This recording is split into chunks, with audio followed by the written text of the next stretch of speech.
In what I do, there is basically a zero failure rate. It's a lot of pressure. Yeah. There's about 10 guys that do what I do in LA. When I was on American Idol and the house band and your sight reading on television and I mean, this guy's counting on you. It's his whole career's at stake, and all the judges are superstars and the whole record label's there and there's 30 million people on TV and you're going, man, how many gigs can I lose at one time if I screw this up? The first year that I was there, they fired 6 guitar players and 5 bass players. Yeah, the first guitar player didn't make it to lunch the first day.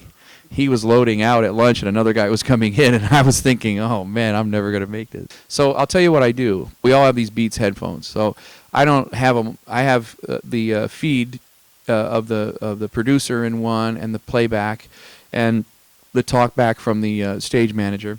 But I also have my in-ear in underneath it. And then in this ear, I have a feed from YouTube. So what happens is the chart goes on the stand and my drum tech Justin literally finds the song on YouTube, plays enough of it in my ear for me to know, like, oh, that's what the beat is, or whatever. And then I got about 45 seconds to a minute or something, and then I get an idea of what's going on, and then reference that sort of that and the chart together. And I'll tell them, like, verse, go to verse, go to chorus, go to bridge. Let me hear it really quick, and then we'll move on. And so that's how we get away with it, and it's pretty crazy. It's totally crazy. Those things are full of pressure and not necessarily as fun as playing a rock gig in a club for 3 hours.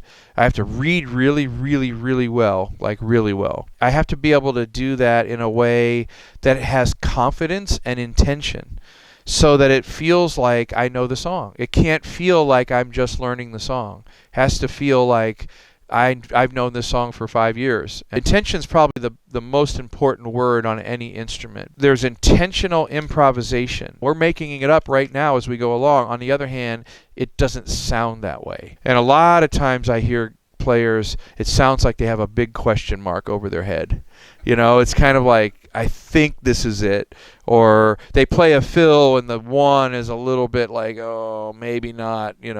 Those are the things that don't really cut it.